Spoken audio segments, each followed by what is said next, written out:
Bonsoir à tous. Retour dans la troisième circonscription, cette fois-ci avec Jacquet Waro, qui affronte Nathalie Bassire à l'issue du premier tour. Donc, ça sera donc pour le second tour. Yvon Rouge, dans cette troisième circonscription, il est vrai que le leadership sur le territoire du Tampon est aussi un enjeu dans cette troisième circonscription. Écoutez, Gismi, la commune du Tampon pèse électoralement très lourd dans cette circonscription et on dit toujours que si on fait le plein de voix au Tampon, on est quasiment sûr de la victoire. Ce n'est pas M. Jacquet Waro qui va me contredire, je pense, non? C'est vrai que... bonsoir tout d'abord. Bonsoir, M. Waro. C'est vrai que la commune du Tampon fait les 2 tiers des voix. Mais ce n'est pas pour cela qu'on néglige les autres communes, puisque c'est une circonscription, et on travaille dans toute la circonscription. On rappelle que la circonscription donc, contre la commune du Tampon est... L'entre-deux, la rivière et Sillaos. D'accord. Vous êtes arrivé en tête au Tampon. Au Tampon. D'accord, mais pas dans les autres... Pas dans les autres communes. D'accord. Et vous avez fait... on sait que dans cette circonscription, il y a eu 57 000 personnes qui n'ont pas voté à peu près, un petit peu plus de 57 000 personnes. Ça fait beaucoup. C'est à l'image de la France entière. Moi, je pense qu'il y a une usure déjà de l'électorat par rapport à toutes les primaires. Je pense que les primaires tuent tout. Hein. Ouais. Les primaires, les présidentielles, ça fait longtemps qu'on est en campagne quand on regarde. Depuis octobre de l'année dernière. Vous vous rendez compte, depuis octobre, on est en campagne. Ça peut lasser les gens. Et surtout, à ce premier tour, on avait 11 candidats, ce qui est une bonne chose pour moi, parce que c'est vraiment la respiration de la démocratie. Et ça permet à toutes les sensibilités de s'exprimer. Ouais. Et ça montre qu'il n'y a pas une pensée unique dans notre pays. Ça, c'est très bien. Maintenant, l'inconvénient... ne vont pas voter. Donc, l'inconvénient aussi, c'est qu'il y a des gens aussi qui vous disent, écoutez, il y a 11 candidats, il y a trop, je vais attendre le deuxième tour, ce sera plus clair et je pourrais bien faire mon choix. Donc, j'analyse aussi comme ça. D'accord. Mais vous finissez quand même derrière Nathalie Bassire. Ça vous a surpris ou... C'est le résultat. Ouais, donc on est un peu au coude à coude. 600 voix sur 72, sur 80 000 électeurs, je crois. Je n'ai pas compté. Au moins 80, à peu près 80 000. Donc 600 voix sur 80 000 inscrits, c'est peu. C'est un résultat de premier tour avec 11 candidats. Voilà. Alors, je suis arrivé en tête de ma commune, c'est l'essentiel. Si on regarde au-delà des résultats, on voit que cette circonscription est ancrée à droite ou au centre droit, d'une façon générale. Comment est-ce que je dirais ceux qui se votent sur cette circonscription, est-ce qu'ils ont des problèmes pour voir la différence entre quelqu'un comme Jacquet Waro qui est du centre droit, qui est du centre et du centre droit, et Nathalie Bassire qui est soutenue par une plateforme d'union, la droite et aussi le centre? Alors là, je suis très clair. Vous savez, Mme Bassire, elle est candidate des Républicains. Je vous renvoie à cette communication. J'apporte mon soutien plein et entier à la seule candidate de l'Union de la droite et du centre, Nathalie Bassire, à qui j'ai accordé l'investiture LR dans la troisième circonscription. C'est signé de Fillon. Donc, elle est la candidate Les Républicains. Et quand on sait que les Républicains avaient un programme de casse sociale pour ces élections présidentielles, mais également pour les élections législatives, puisque là, je vois le programme des élections législatives du 11 et du 18 juin. Donc, je n'invente pas. Donc, Mme Bassire défend ce programme, qui est diamétralement opposé au mien. C'est un peu un raccourci, parce qu'elle est effectivement été investie par LR, mais on sait qu'elle fait partie également d'une plateforme. Elle est membre de l'Objectif Réunion, le mouvement de Didier Robert, et elle fait partie de la plateforme donc de LR, Objectif Réunion et UDI. Donc... Alors il faudra me définir c'est quoi la plateforme, quand on voit les alliances et désalliances de cette plateforme en ce moment au niveau législatif, et je crains fort que cette plateforme va vaciller après ces élections. Donc aujourd'hui, parler de plateforme, je veux bien, mais il faut voir le contenu de la plateforme.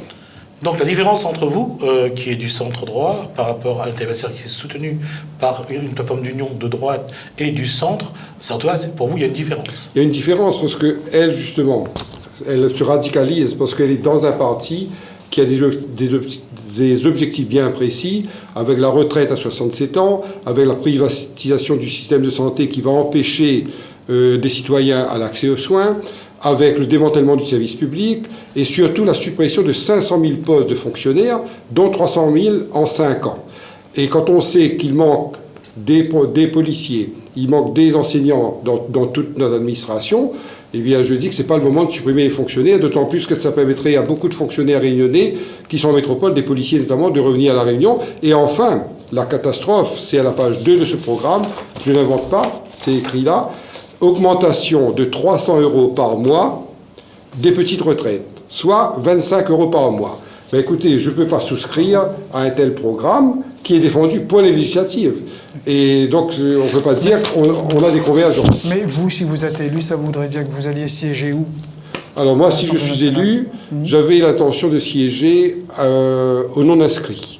Le problème, quand j'ai vu la composition actuelle de ce qui se profile, il n'y aurait pas de non-inscrit. Donc je ne vais pas faire le vilain petit canard tout seul. Donc je vais m'associer, je vais être apparenté au groupe Modem. D'accord, voilà. Donc la majorité présidentielle. Donc je serai au centre, je serai apparenté. Ce qui veut dire que ça me permet d'avoir une certaine liberté, mais effectivement, je suis centriste. Moi, ce que je veux, c'est que la situation de La Réunion est tellement catastrophique. On vous rappelle quelques indicateurs. 130 000 illettrés, 22 000 demandeurs de logement, 40% de personnes à La Réunion qui vivent au-dessous du seuil de pauvreté monétaire, dont la norme est 840 €.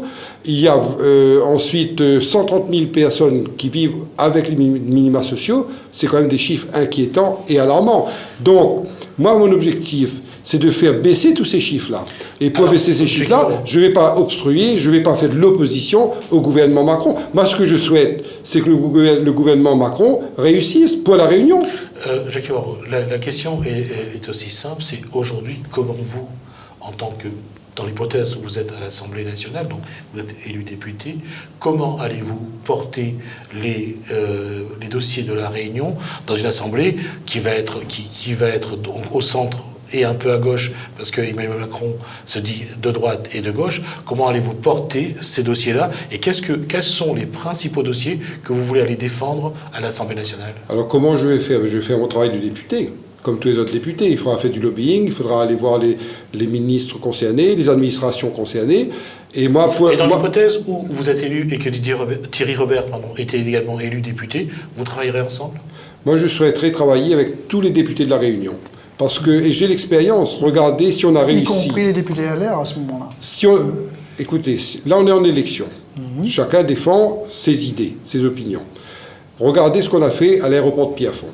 Si on a pu créer l'aéroport de Pierrefonds, c'est parce que tous les maires du Sud, tous les élus, ont mis de côté leur étiquette politique dans un objectif commun qu'ils estimaient être obligatoire pour le Sud. Donc, sur des projets communs, je souhaite qu'on puisse travailler tous les élus ensemble, parce qu'il y va du développement de La Réunion, et j'y reviens. Ma mesure phare. Moi, quand je fais un constat de la politique depuis plus de 20 ans, quelles que soient les étiquettes politiques, je m'aperçois que le compte n'y est pas. Qu'on nous dit de faire des efforts, on réduit les dotations aux collectivités, on n'augmente pas les retraites, les salaires, on gèle tout ça, et on nous dit faites des efforts, et vous allez être récompensé parce que la France va à nouveau avoir des richesses et elle pourra à ce moment-là redistribuer les richesses à la population. On fait ces efforts-là depuis plus de 20 ans et on se retrouve qu'aujourd'hui, les familles sont de plus appauvries, il y a une paupérisation de la population. Eh bien, pourquoi? Parce que moi j'estime que pendant toutes ces années, on a fait une politique de replâtrage, j'appelle ça une politique de rustine. On colle les petits morceaux comme ça, dès qu'il y a un mécontentement quelque part, on donne satisfaction, mais il n'y a pas une politique d'envergure, il n'y a pas une politique globale pour La Réunion. Et pour moi, qui crée de l'emploi à La Réunion? Ce ne sont pas les collectivités, ce sont les entreprises. C'est le secteur marchand, c'est le secteur économique. Eh bien, libérons ce secteur économique. Et moi, c'est pour ça que je propose pour La Réunion une zone franche globale. Parce qu'aujourd'hui, il y a une petite zone localisée à Saint-André, une petite zone localisée au Chaudron. Ben, on voit bien que ça n'apporte pas ça apporte peut-être pour la petite commune de Saint-André, pour celle du Chaudron, mais ça n'apporte pas de résultats pour le développement économique de La Réunion. Après, il y a eu quand même les dispositifs de défiscalisation depuis 1986, etc. Oui, mais ça se termine. Mais là, le dispositif de défiscalisation, là, c'est pour ceux qui vont construire. Là encore, c'est une mesure bien spécifique. Il faut des mesures spécifiques, mais au-dessus de la mesure spécifique, il faut une mesure globale pour La Réunion. Et je demande une zone franche globale pour toute La Réunion, pour libérer les énergies, pour libérer les entreprises et permettre aux entreprises d'avoir des exonérations de charges sociales, des exonérations des bénéfices sur les sociétés, pour pouvoir attirer aussi les investisseurs. Parce que nous sommes quand même, La Réunion, la plateforme de la France et de l'Europe dans l'océan Indien. Et aujourd'hui, on n'est pas considéré comme tel. Il faut savoir que nous sommes, la France, grâce à l'océan Indien, est la deuxième puissance maritime mondiale. Et nous sommes les gardiens de cette puissance maritime, puisque les bateaux de guerre sont là, les Réunionnais sont dessus, pour aller traquer tous les bateaux clandestins qui viennent voler nos poissons, et on contrôle l'Antarctique. Nous sommes les gardiens de cette puissance maritime française et européenne. Donnez-nous les moyens pour que nous soyons cette vitrine réelle. Et parce que si on ne fait rien, on va continuer à créer des RSA à La Réunion, et autour de nous, les pays sont en train d'émerger, on a des pays émergents dont l'économie va monter de plus en plus, et nous on va regarder ça passer. Donc on est content, on est émerveillé quand on va à Maurice, quand on va à Singapour, des zones franches, et où il y a un bouillonnement économique. Eh bien moi je dis, ce bouillonnement économique, faisons à La Réunion avec les moyens de l'Europe, avec les moyens de la France. On a entendu pendant votre campagne électorale, et on l'entendra encore certainement, vous dites que vous êtes le candidat pour protéger la famille, pour le candidat du pouvoir d'achat, mais votre adversaire, Nathalie Bassia, dit comment pouvez-vous dire des choses pareilles, alors qu'en tant qu'élu municipal, au tampon, ce que vous avez fait quand vous êtes arrivé, vous augmentez la cantine, vous augmentez le transport, vous augmentez les impôts. C'est faux, monsieur Montrouge. Je vous explique. Les impôts, on a augmenté de 1%. 1% sur 100 euros, c'est 1 euro. Nathalie Bassia, souvenez-vous, quand Nathalie Bassia était à la mairie du Tampon, puisqu'on vient sur la mairie du Tampon...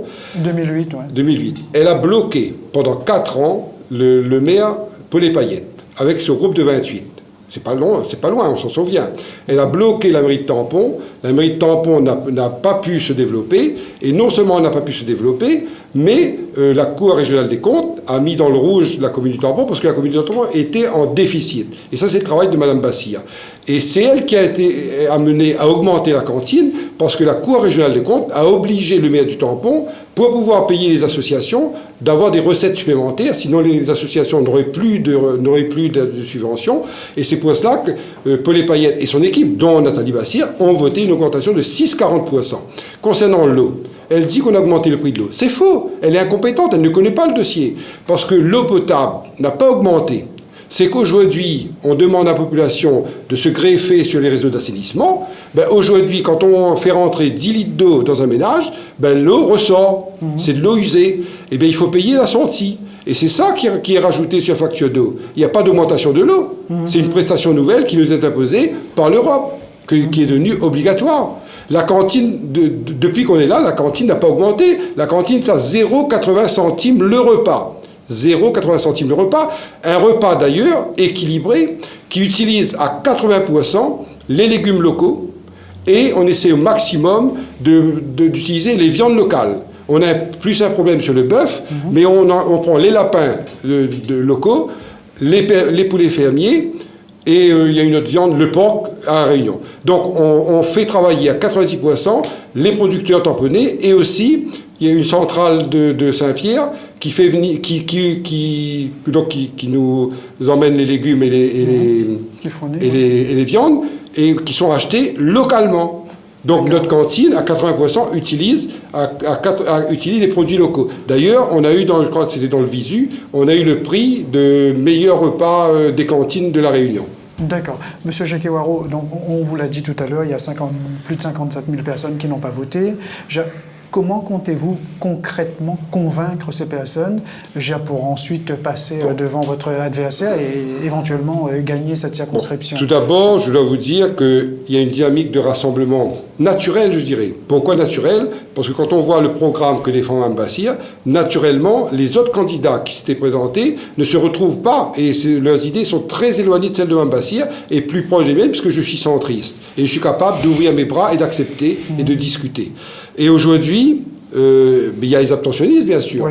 Mais il y a aussi tous ceux qui se sont reportés sur les listes différentes. Oui. Et aujourd'hui, M. Clément Dewaro, et puis le suppléant aujourd'hui, j'ai le soutien du suppléant de Mme Garcia en marche et de son équipe, de toute la circonscription, c'est M. Serge Cetron, de Clément Dewaro du MoDem, de Thierry Robert du LPA, du député européen Younous Omarjee, je vous fais un scoop si vous n'êtes pas encore au courant, du PS de Jean-Jacques Vlody, de M. Antoine Fontaine. C'est officiel, ça, le service? Enfin, on a vu que M. Omarjee avait posté... Le PS de Vlody, et vous verrez dans les prochaines heures... Ah d'accord, le soutien de Jean-Jacques Vlody. Vous verrez dans les prochaines heures. Alors, la D'accord. question, c'est que vous parlez de Karine Garcia. Je n'avais pas terminé. Hein. Oui, allez-y. Donc il y a Antoine Fontaine. Hein. Il y a plus que 11 candidats. Enfin là, tout ce que vous êtes en train de nous dire, ça fait plus que 11 candidats. Ah ben oui, mais ça veut dire que c'est ça, il y a un rassemblement autour de ma candidature. D'accord. Plus aussi ceux qui demandent, ça ce sont ceux qui demandent à voter pour moi, et il y a ceux qui demandent à faire barrage à Nathalie Bassia. C'est un élément de langage. Excusez-moi, mais M. Vlody va appeler à voter pour vous publiquement quand? Il faudra lui poser la question. Je ne l'ai pas dit qu'il va le dire, mais je préfère que vous lui posiez la question. Et il y a ceux donc, qui disent qu'il faut faire barrage à Nathalie Bassia, dont les électeurs du Front National, et ceux de Mélenchon. Alors justement, et d'autres vont donner, je pense, leur opinion dans les heures. Oui, j'ai vu mais que... en revanche, Karine Garcia ne s'est pas positionnée. À son suppléant. On a encore 3 jours. On a encore 3 jours. On a encore 3 jours jusqu'au deuxième tour. Bon, on va ajouter à cette liste-là qu'il y a Thierry Robert qui vous soutient. Il y a également le Claude Warraud, je crois, qui a appelé à faire barrage son à la parti à Saint-Louis a appelé à voter pour moi. Mais il y a quand même un bémol à ce que je vais mettre à tout ça. Karine Garcia, dans un article, a écrit que vous avez bénéficié, vous avez fait des achats de voix. Alors j'ai eu l'occasion de rencontrer Karine Garcia, parce que je ne peux pas laisser dire des choses comme ça. Hein. Et effectivement, ses propos ont été interprétés par une page locale, dont je dirai le nom, mais qui est tendancieux. Elle a dit au journal national, le Parisien, qu'elle s'est heurtée à la Réunion, pas au tampon, pas avec Jacques Warraud, qu'elle s'est heurtée à la Réunion à une pratique d'achat de voix. Voilà ce qu'elle a dit. Ses propos, et là je peux dire parce qu'elle me l'a dit, ses propos ont été déformés par une page locale et qui a interprété dans l'intérêt d'un candidat que cette page soutient. D'accord, alors on va revenir plutôt à vos mesures, ce que vous allez faire à l'Assemblée nationale. Mais tout avant de parler de ça, une question, c'est quelle est votre conception de la mission d'un député à l'Assemblée nationale? Alors je pense avec le non-cumul de mandat, à mon avis, je n'ai pas encore les contours, mais à mon avis, le profil du travail du député va être plus important probablement de ce qui se passait avant, je pense. Voilà. Ben, le travail du député, c'est quoi? C'est à la Réunion, on a des difficultés.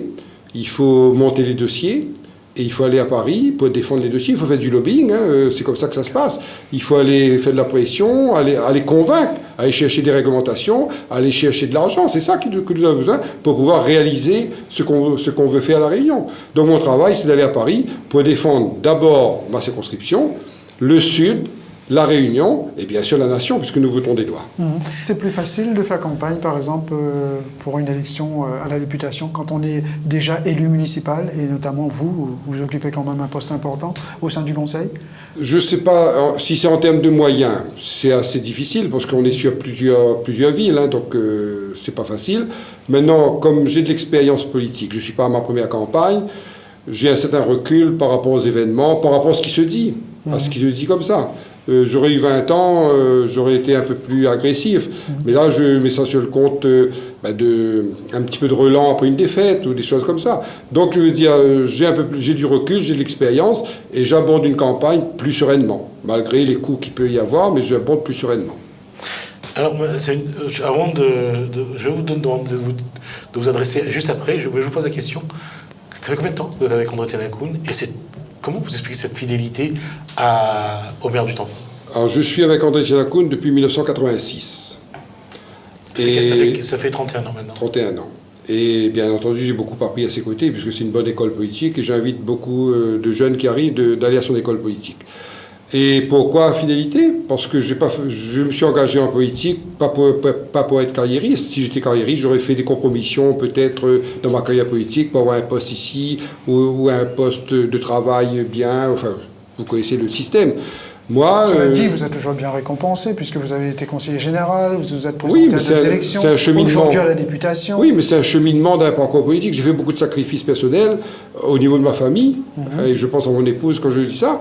On a fait beaucoup de sacrifices personnels parce que c'est ma passion. Il y a d'autres qui aiment la pêche, d'autres qui aiment le rallye. Moi, j'aime la politique, c'est ma passion. J'aime m'occuper des gens, je suis un élu de proximité. Ça vient de mon... C'est presque de la pêche, c'est de la pêche au voix, hein, pardon. Excusez-moi. On peut dire ça comme ça. Et donc, moi, je viens du milieu associatif, et cette culture de relations, de vouloir aller vers les autres, j'étais dans un sport collectif, donc on est dans l'entraide, depuis l'âge de 10 ans, je suis dans l'entraide, puisque j'étais dans le balleur, et sur un terrain, on est à 7 sur le terrain, il y a de l'entraide. Donc, j'ai appris cette entraide, aller vers les autres, aider les autres. Alors, je vais vous accorder 1 minute, la caméra est face de vous, pour cette minute où vous allez vous adresser aux téléspectateurs de la Réunion, mais aussi surtout de la 3e circonscription. Alors, je m'adresse bien entendu à tous les électeurs et électrices de la 3e circonscription, de Sillaos, de l'Entre-deux, de la Rivière et du Tampon, déjà, pour les remercier pour le soutien qu'ils m'ont accordé à ce premier tour. Maintenant, un deuxième match recommence, puisqu'on est à un deuxième tour, et je voudrais dire à la population de la 3e circonscription que je serai un député qui va à l'Assemblée nationale pour construire et non pour m'opposer, et ni pour faire de l'obstruction. La situation économique à La Réunion est suffisamment grave, il faut être performant, et il faut travailler dans l'intérêt de la population. Et je ferai partie des nouveaux députés, hein. Je serai le renouveau, puisque je n'ai jamais été député, je serai un nouveau député comme tous les autres. Donc je serai un nouveau député, j'estime avoir de la compétence, du sérieux et de la compétence par rapport à mon expérience, et surtout la détermination. Et j'appelle donc les électeurs et les électrices de la circonscription de se rassembler, comme ont fait les autres partis dont j'ai évoqué tout à l'heure, de se rassembler autour de ma candidature, parce que je suis le seul qui permettra de faire ce rassemblement et porter la voix de la 3e circonscription, du Sud, de la Réunion, en métropole. Et il faut rejeter la candidate des Républicains, parce que son programme, c'est un programme de casse sociale.